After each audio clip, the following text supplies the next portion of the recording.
अस्सलाम वालेकुम। माहौलियात और हम और मौसमियाती तब्दीली के एक और प्रोग्राम के साथ आपकी खिदमत में हाजिर।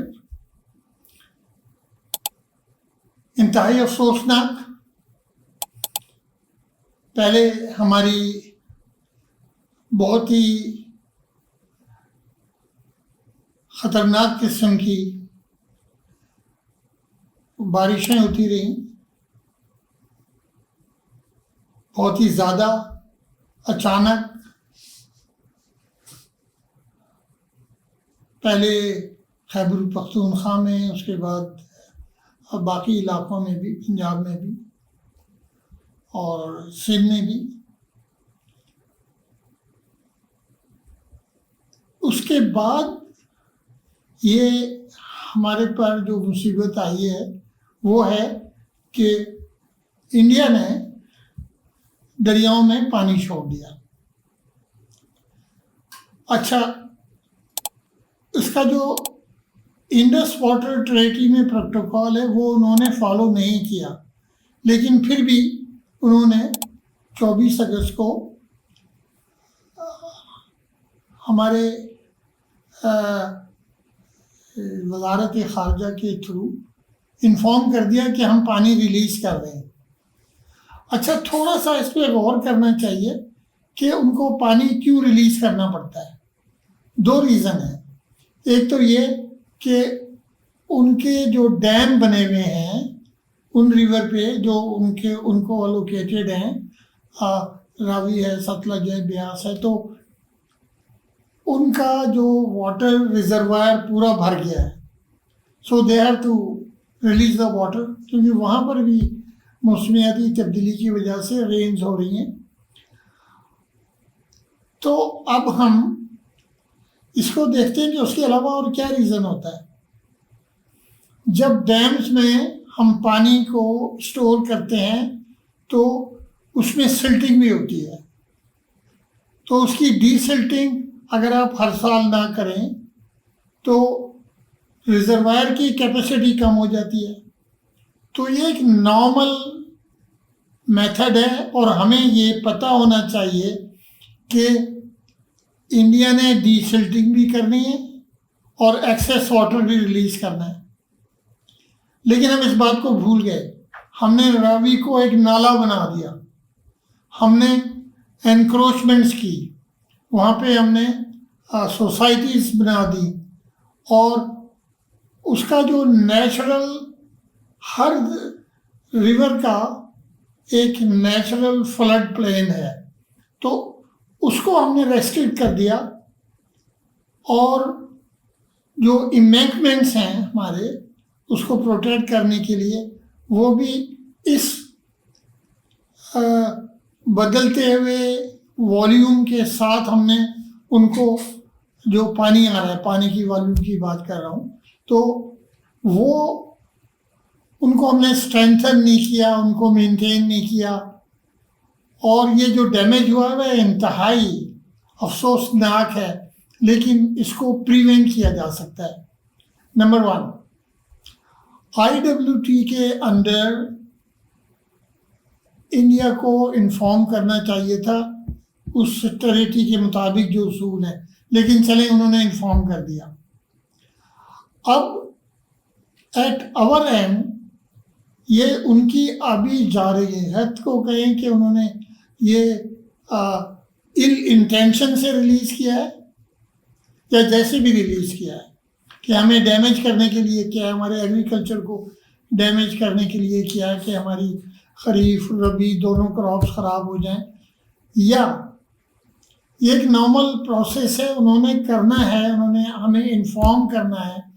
लेकिन हमने अपने दरियाओं का ये समझ लिया कि इनमें से मिट्टी उठाते जाएं, उसके अंदर आबादियाँ बनाते जाएं, तो तबाही तो होगी। तो इस सिलसिले में मैं आपसे जो मैं कहता हूँ कि ये इंतहाई, हम इस मामले में अपने दरियाओं को, हमारा पानी बड़ा प्रेशस है, हमें दरियाओं को संभाल के रखना चाहिए और इस पानी को हमें स्टोर करके यूज़ भी करना चाहिए। तो हम इसको एक सिलसिलेवार प्रोग्राम के तौर पे लेकर चलेंगे। और आगाही में इजाफा करेंगे, नॉलेज में इजाफा करेंगे और आप लोगों से भी उसका फीडबैक लेंगे कि हमें क्या करना चाहिए।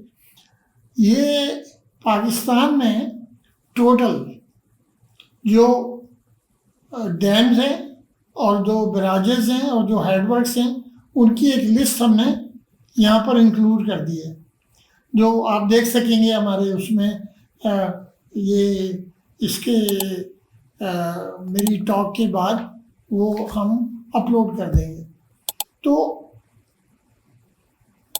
ये जब बने हैं उनका ईयर ऑफ इस्टेब्लिशमेंट दिया हुआ है उनके साथ, और उसके बाद से हमने उनको कोई इम्प्रूवमेंट नहीं किया।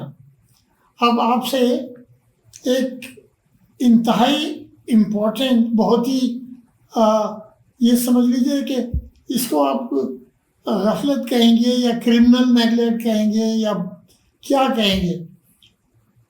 1923 में सक्खर बैराज को डिज़ाइन किया गया था। अब आप उस इंजीनियर का विजन देखें। 1932, वी आर टॉकिंग 1923, 1932। ये जिन लोगों ने बनाया था उनका नाम भी मेंशन करना I think will be not out of place. ये सर चार्ल्सटन हैरिसन, उनकी सुपरविजन में ये बना था।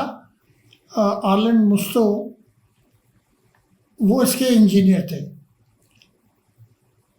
तो उस ज़माने में उनका विजन देखें। इसकी डिज़ाइन कैपेसिटी 1.5 मिलियन क्यूसेक थी और अब उसकी डिज़ाइन कैपेसिटी 0.9 मिलियन है। वाई? हमने इंतहाई गफलत बरती और इस गफलत में हमने उनके जो 10 गेट डैमेज हुए थे, जैसे भी डैमेज हुए थे, उनको हमने टाइम पे दुरुस्त नहीं किया।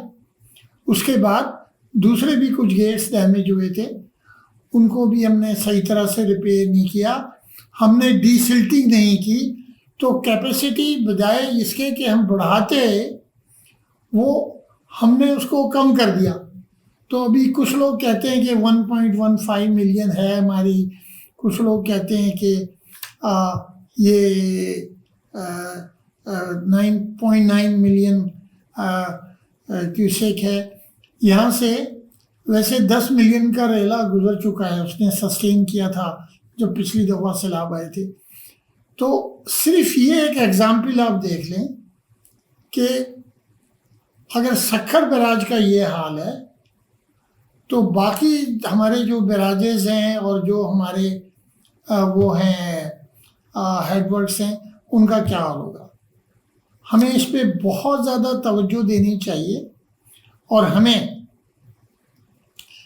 इनको अपग्रेड करना चाहिए, एंटिसिपेटिंग दैट ये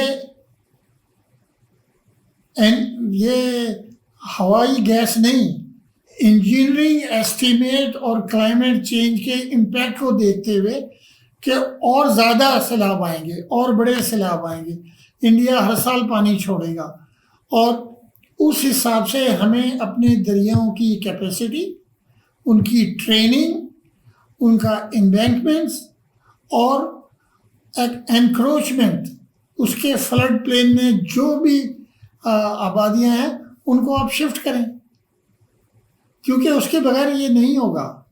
या फिर हम इस तरह के प्रोटेक्टिव मेजर लें कि फूल प्रूफ, ये ना हो कि अमीर इलाकों को बचाते हुए, एलीट इलाकों को बचाते हुए हम गरीब इलाकों में पानी छोड़ दें। आसान है ना, ये बड़ा आसान है ये कर दें।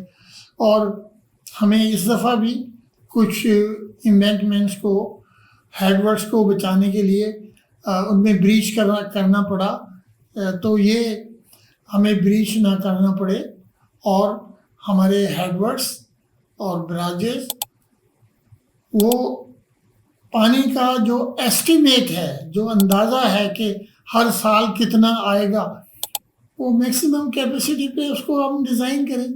बहुत सारे ऑर्गेनाइजेशन हैं पाकिस्तान में जो ज़िम्मेदार हैं इन चीज़ों को देखने के लिए। तो इस दुआ के साथ कि हम लोग अपने आप को ऑर्गेनाइज करेंगे और हम अपने दरियाओं के साथ इस तरह का खेल नहीं करेंगे कि उसके अंदर जाके हम उनका इलाका, दरिया का जो हिस्सा है, दरिया का जो फ्लड प्लेन है, उसमें हम कब्जा कर लें और उसके बाद रोएं कि हमें नुकसान हो गया, डैमेज हो गया, लॉस ऑफ लाइफ हो गया। तो इसको हम कंटिन्यू करेंगे। आज मैंने सिर्फ आपसे एक एग्जाम्पल शेयर की है सक्खर बैराज की।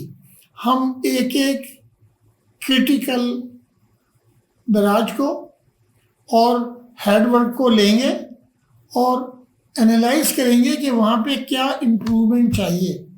और फिर जैसे मैं हमेशा कहता हूँ कि हम अपने इलेक्टेड रिप्रेजेंटेटिव्स को और सेंट्रल गवर्नमेंट को ये बावर कराएं कि भाई इसको आप, हर साल यही होता है कि हर 2-3 साल बाद होता है कि लोगों की जानें ज़ाया हो गई, लोग शहीद हो गए, लोगों के घर, अभी आप ये देखें कि इतना ज़्यादा पानी कि वो लोगों के फर्स्ट फ्लोर तक डूबी भी है और वो लोग सड़कों पे बैठे हैं। तो इसके देखिए, उनको मदद करना वो आफ्टर द इफेक्ट है, वो बाद की चीज़ है। वो तो मेरा ख्याल है कि जो हमारा एनडी में है, वो एनडीए में वो बहुत ही खुश असलूबी से वो फ़र्ज़ अंजाम दे रहा है और आर्म फोर्सेस हमारी बहुत ज़्यादा हेल्प कर रही हैं, जो कि वो हमेशा हमारे रेस्क्यू को आती हैं।